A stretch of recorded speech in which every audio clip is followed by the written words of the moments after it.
if you could just tell briefly about yourself, like, so generally I ask, who are you? But you can just answer whatever way, interpret in whatever way. So, who are you? I'm a very privileged person and wanting to share that privilege. Yeah. If you could just give a small background and your name and background. My name is Nisha, and born and raised in a middle class family with middle class values. And came to the States because all my friends were at that point, worked in the IT industry for 10 years. And at some point, we wanted to get on the production side of things instead of the consumption side of things. So when we were thinking about it, it looked like a small patch of land, and doing things off of that would be the ideal way to go, um, at least as far as we could see. So then we moved back to India after 10 years in the US and enjoying it in Coimbatore, Tamil Nadu, India. Yeah. Thank you. I remember Nipun, somebody told me the story that one day you just woke up in the middle of a night. Yeah. So what's the story behind it?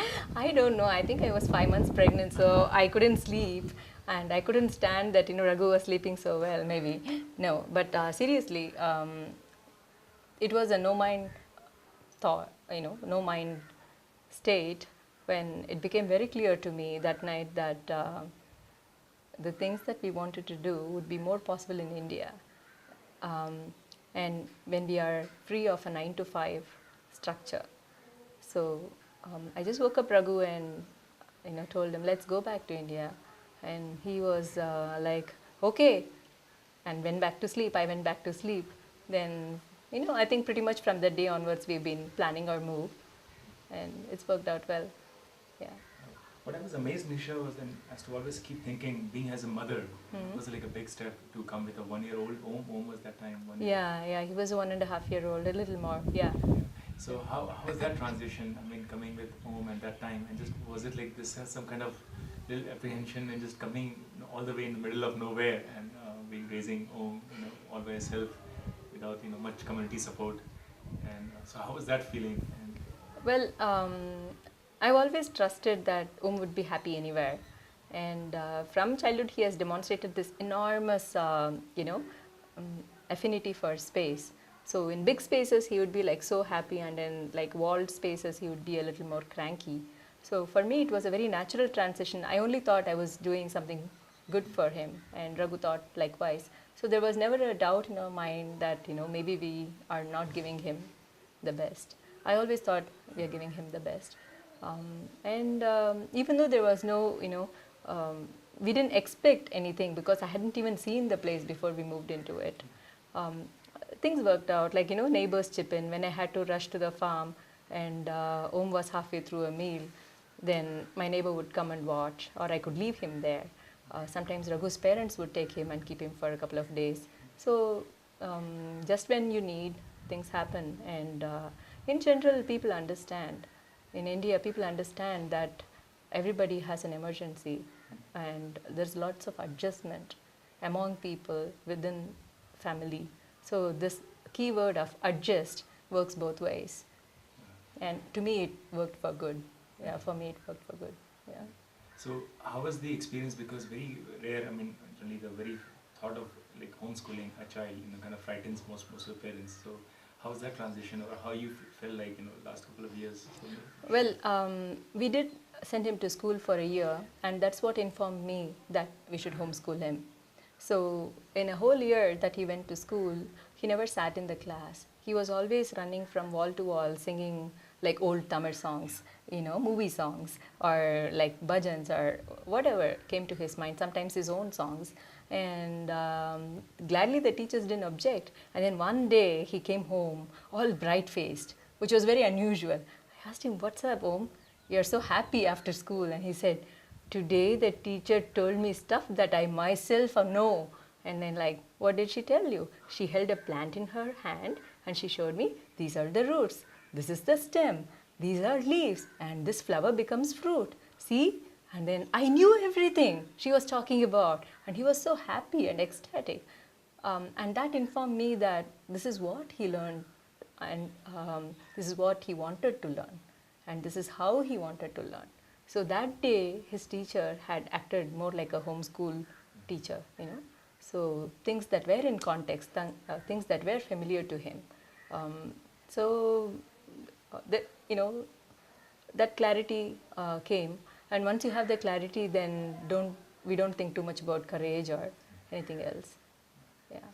It's been like 4, 5, he's a 5.5. He's 5.5. Yeah, a handful. Is there any particular challenge you felt like, the transition over here for last, anything particular which you felt like? Yeah, see the projections of, I had projected based on my native village that every village would be like full of innocence and free of exploitation, and it's like large community coming together for everything every day. And it's sad that TV has taken over our communities, and money has taken over the farms, and tuitions and schools have taken over the children. So that kind of village that existed when I was a child doesn't exist anymore. At least it doesn't exist in my vicinity. So, but it's an opportunity to bring back some of that magic, at least within my neighbors. And so there are like 3 or 4 neighbors. We get along fabulously. We share tools. And also there's a distributed community. Again, we share everything from seeds to knowledge to tools. Nobody buys everything, and we barter. So we use less money.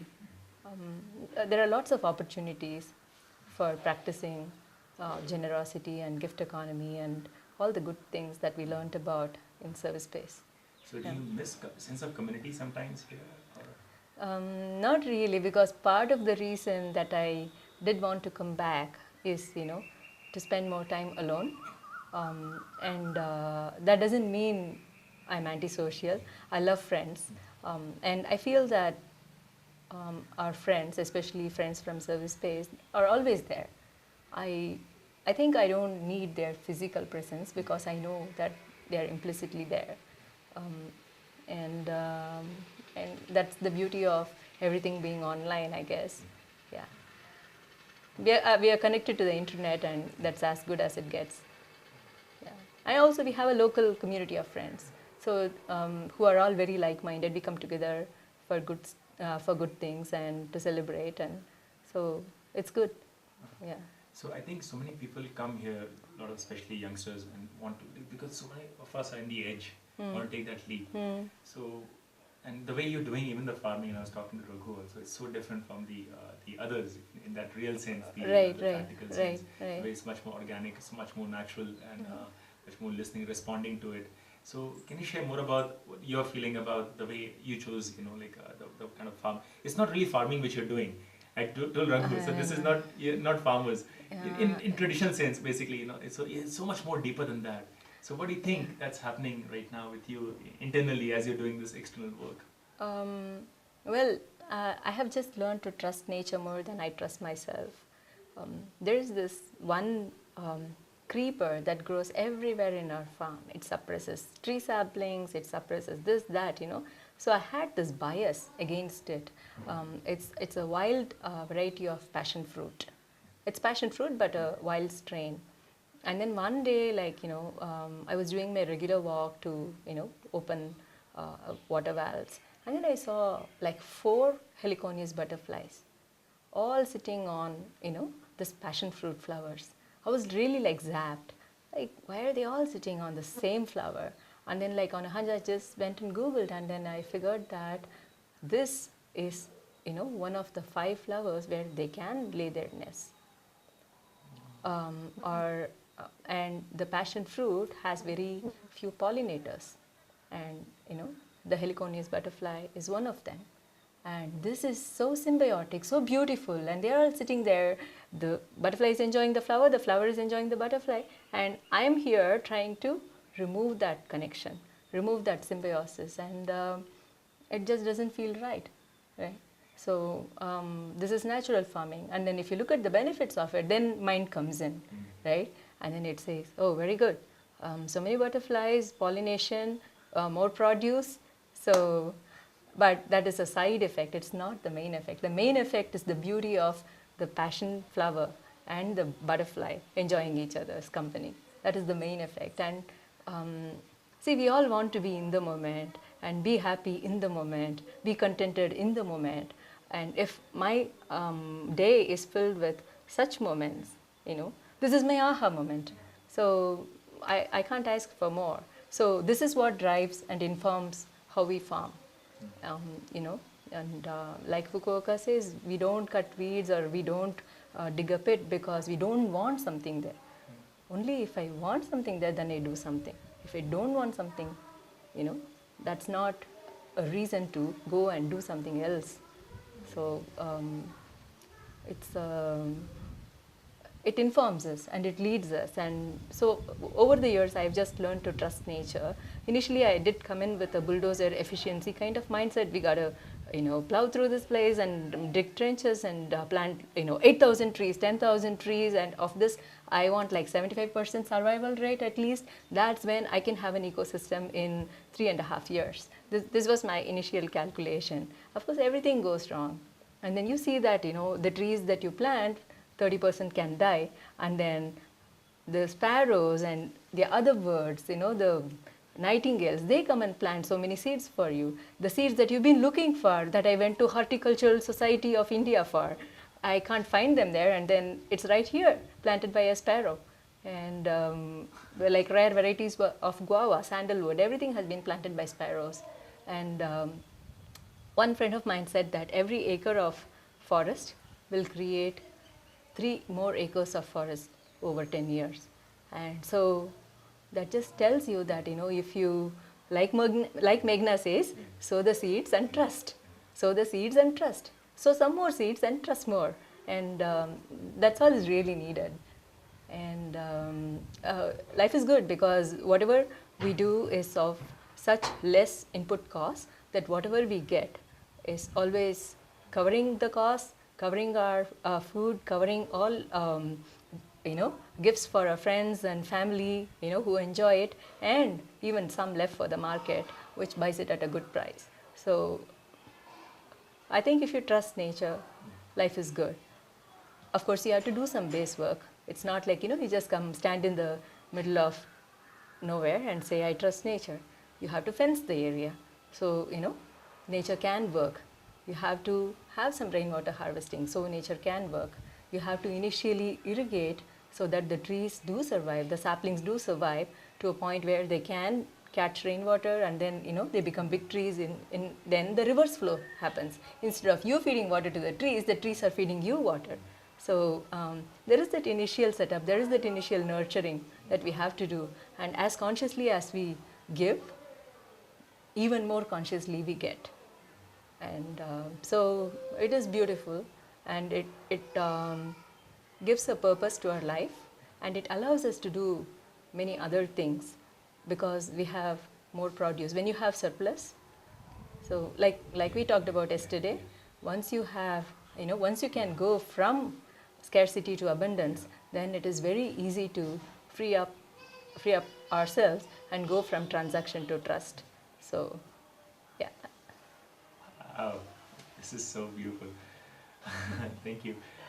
Any particular, say, suggestions you'd like to give for the, especially the youngsters, and also thinking in the same lines to take that, follow their heart's calling, and going in the natural way? What would you like to,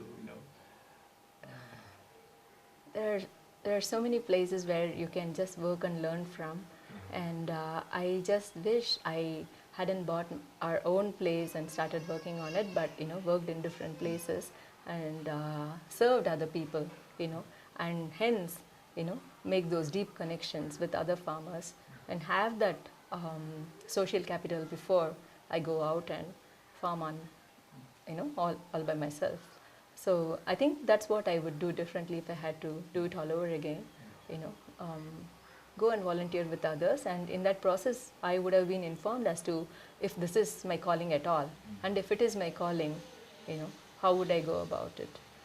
Because this is the art of agriculture has been forgotten in the last 50 years, and therefore it is very hard for youngsters today to just read a book, just read Bill Mollison and go farming. That's not possible. And we can't really afford those Indian, standard of life cannot afford those kind of expensive trainings. that are available out there, like permaculture training or that. But there are plenty of farms. So, go help another farmer and learn, and then you'll find your way, But- and they'll help you. But do you think that could have been also a challenge, because you have been doing so differently in terms of natural farming, and Uh-huh. if somebody else is doing traditional farming, then there could be a conflict of learning in that sense. Exactly, but there's always something to learn, and the most important thing to learn is what not to do. And elimination is a big part of this, and then you arrive at simplicity. And we really have to know what is not good, and then what is good will reveal itself. So there are plenty of all types of farmers, and you can even know the spectrum is so wide and rich today that youngsters can actually pick and choose who they want to learn from. Somebody that speaks their language, somebody that wants to share knowledge, somebody that is aligned to their way of thinking. So all the matchmaking is possible today. So I would heavily encourage that kind of organic farm volunteering. Yeah. Thank you. Just two more short questions. You have been so closely connected with service space, and you've been doing service in so many different dimensions as a way of life. So could you share a little bit about what is service means to you? And how do you see service? Just a way of life, or the way you're doing it, or as a general maybe. For me, service and life are the same continuum. Service happens, life happens, and service flows, life flows. I don't have anything more to say. Yeah. And what do you think love is?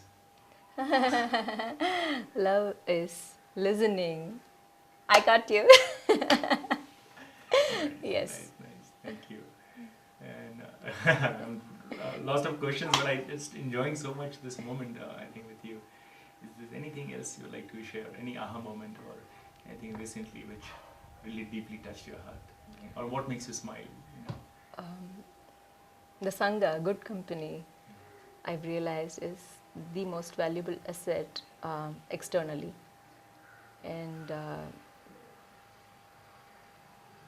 money we are trying to replace with trees and water. Sangha replaces material goods, trees and water replaces bank balance. And silence, I'm trying really hard, but not going, much farther. Silence to replace, all the internal noise. So these are the three things that are kind of the direction setters for me. Yeah, the Sangha, natural, real assets, and silence. So.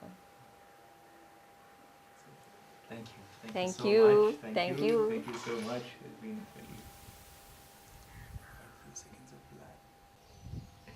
Were you laughing? Yes. Say, can we get enough? There's so much wisdom flowing. Yeah? Yeah. You see the red mark? That's why you're careful. I don't know how far you will take somebody up the stairs to push. I don't want to push you. Why do you think I'll push you? Yeah. Okay. Angels fear to tread. You have heard that, right? Angels fear to tread the paths in which devils happily run. So who is the angel and who is the devil? Koncham mirugam, koncham kadavul. It's a song. You heard that? No. This girl sings, I am part mixture of God and animal. Song goes like that. Nice. I have to slouch down because my height is so that's okay. That's good. Okay. Thank you. Thank you, Ragu. And once again. Thank you. Okay. So, who are you? I got that. You have been waiting to answer that. So. I figured the answer yesterday. I am.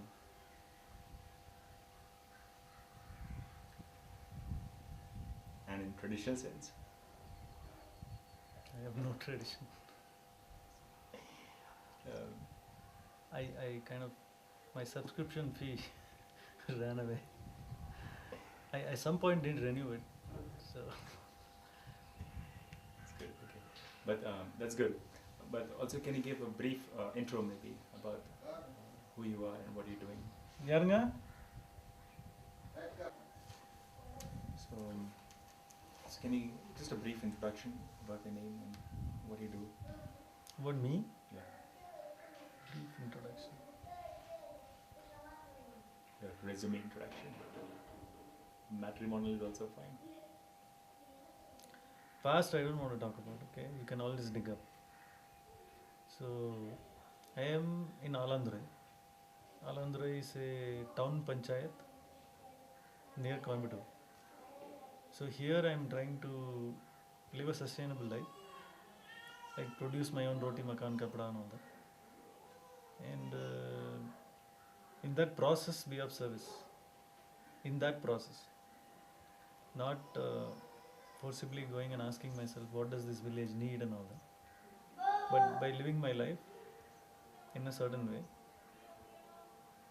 whether it could become a solution for people around. Yes. So, what do you think service is? What do you mean by service? In the real sense, for you, what is services for you? It's a process of continuously opening up oneself to a point where I and others disappear. And some things which you practice by doing that. Simple things. Yeah. Internally, for the body and the mind, you do some meditation, do some yoga. These things are supposed to bring one to some harmony, some state of equanimity, state of peace, so that there's no disturbance. So that from that platform, a lot of wholesome things can be done. So we do some meditation, some yoga, and after service space happened a decade ago, a certain conscious practicing of kindness. So that was not there before. That was there if the situation is compelling enough. But later, once you start doing, you realize it's everywhere. The opportunities are everywhere. Not just that, there was, we had one of the retreats, service-based retreats, few years back in US, where I was presenting about the history of smile cards until then. My own journey with small acts of kindness was that I was doing it for a year, and in that period of experiment, I found some very simple, curious things about myself. So in smile cards, you can do a random act of kindness and go and post the story. I used to do the random act of kindness, but not post the story. Why? Because in my mind, that particular act was not story material. It didn't have the story status. Yeah, I went somewhere and did this, and it's not a story. In my mind, the story had to have certain punch. In my mind, whatever. But here, the sharing in this space was not as much about share story. It's about sharing of the moment of joy of giving something. So it should not be actually called smile stories. So service is a constant opening up of the journey, where practicing of kindness, making it a practice. That's what this helped me. And moment you get into that, then your eyes are opened and you are not saying this is a small opportunity, this is a big opportunity, this is whatever. You are there wherever you are, and you are asking yourself, how can I be of service constantly? The practice allows you to acquire that perspective. So that's another practice. So meditation, yoga, small acts of kindness, and certain commitment to constantly learn. Certain commitment to inherently seeing the value in doing and learning, whatever it is. Meaning that results directly in being interested in everything in life and not shying away from something. So if tomorrow somebody teaches me something, or there's an opportunity to learn something, nothing connected to my life, I won't be bothered. I'll say, okay, what, I don't have nothing to lose, and I'll just learn it. that commitment to learning. And life takes you through that process automatically. So some simple practices, that's all there is. Sure. Thank you. And what is the story? Not getting into that. I just want to see that look on your face. What makes you smile? I don't smile a lot.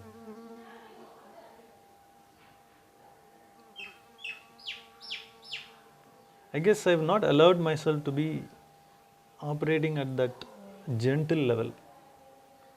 Because smiling requires a certain amount of gentleness. And something in my personality is not come up to that gentleness. So I don't smile a lot actually. I'm like, I laugh. Now I can do big laughter, small laughter, but smiling requires a certain subtlety. I think simple answers will be, you see a baby, you can smile. I have done that a lot.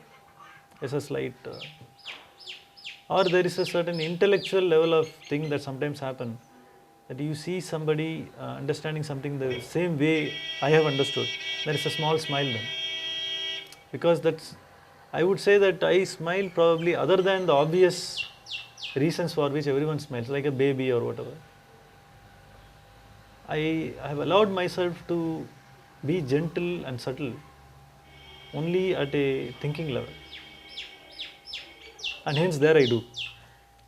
But otherwise, simple smiles are not in my life as much as it could be. Definitely.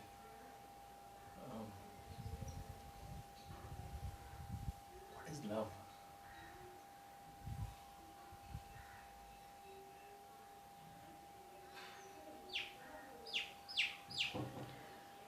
It's a problem with words.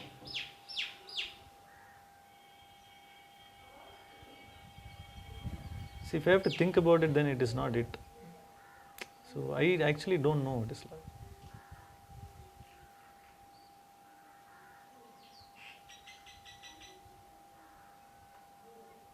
And if you ask me, do I love? I say, maybe I do, but I don't know. Any definition is wrong. I can only tell you that old poem I told you, right? My first Tamil poem I wrote. Can you say it? Yeah, I mean, it is, in Tamil there is specific word for different types of love. So there I took the romantic type of love, which is called Kadal in Tamil. Okay, applicable to all kinds of love actually. My original poem was, Can you recite that? it's காதல் என்னவென்று எனக்கு தெரியாது ஏனெனில் எனக்கு தெரியாது எது காதல் அல்ல என்று. So when you actually look at it being written, when you see the way it is written, the first half is the mirror image of the next half. So it says, I don't know what is love because I don't know what is not love. Only when there is discrimination, you can say this is this and this is that. So, I mean, if I have to think and say something, it would be something like affinity. Thank you. Thank you. Just for once again, because there's some small sound error. Almost got that, but just the first two things once again, if you can say. So, who are you? And sorry, I had to make you go through that again. But, and especially the line which you said about service, I just want to recapture that. But, so maybe if you have second opinion about who you are, then you can also share that. So who are you? No, I mean, if you want an explanation, I can give, but No, my current answer is, who are you? I am. That's it. That's good. That's all I need.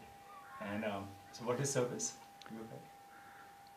A continuous opening of myself to a point where there's no difference between I and the other.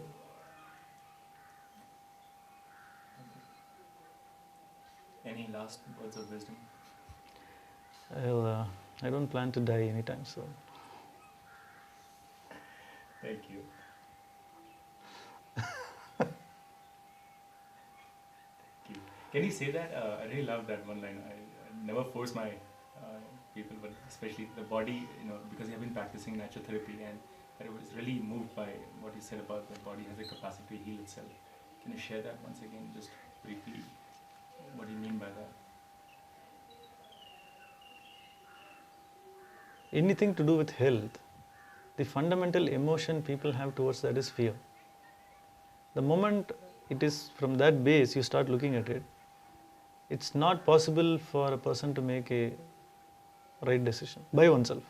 So you suddenly start relying on everyone else. But we are saying here in life natural or natural way of living, we are saying the body has the supreme intelligence to heal itself or to maintain itself, to keep its health, to restore itself. And it keeps doing that every single day. The evidence is all there every day. We don't want to look at the evidence, we don't know what it is. And so there is no idea that it is of that nature. So if we allow the body to do what it already wants to do, then you are in health all the time. Only when you become ignorant of what your body is telling you, it doesn't ever stop telling you. It keeps telling you. It says I have headache, it says I have stomach ache, it says I am uneasy, it says I am lethargic, it says I am stressed. It keeps saying these things. But we don't want to listen. We just want to keep going on and on and on in life. We don't want to say it is saying something, so let me not eat. It is saying something, so let me rest. We don't want to do that. What we want to do is have the cake and eat it too. We want to keep going on, and suddenly it hits you, and you just want to go to a doctor, pop something, so you gain that temporary coming out of suffering. And you want to keep doing that forever. So instead of taking 2 days rest today, you want to take 6 months rest after 1 year, because you are forced to. So it's all there everywhere. This is not unique at all. This is not everybody knows it. The people who have the right education, knowledge, even I'm saying including all the Western medicine doctors. And I have had friends who are like people who are practicing regular allopathy medicine, and most of them don't disagree with me. They all say what you are saying is not even according to any special system. It is what body does, and a lot of people know it. But the way society is now going, people are not saying it to each other. Doctors are not saying it to patients, and hence everyone is going in some wrong direction where everybody has major issues, and younger age people are getting conditions which are only known even 10 years back. That only some 50, 60-year-old will get a triple bypass surgery. Now somebody 30 is getting it. That sort of thing. So we are under an incredible amount of ignorance. So I think the first step towards that is to trust that the body knows. Thank you. Thank you, Dr. Bhai. Thank you. Thank you for my 5-minute fame.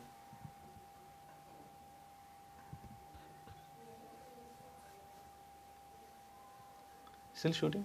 Yeah, I like to take this moments in the spaces between that. Spaces between my smiles. Yeah, No, laughs. Laughs. Can you just do? You said you laugh. What? How do you, if you don't smile? That's a demo I can give, and I can challenge others to can you do this kind of thing, right? So it builds like this, and it used to be referred to by a comedian in Tamil film. He calls it like the starting trouble of an auto rickshaw. So it goes like this, and it's also the same laughter that the people who play the role of kings in the old movies and old dramas, they used to do this. Like they do this. It goes like this. Just like a building block. That's the basic note. Right? Then you make it rapid.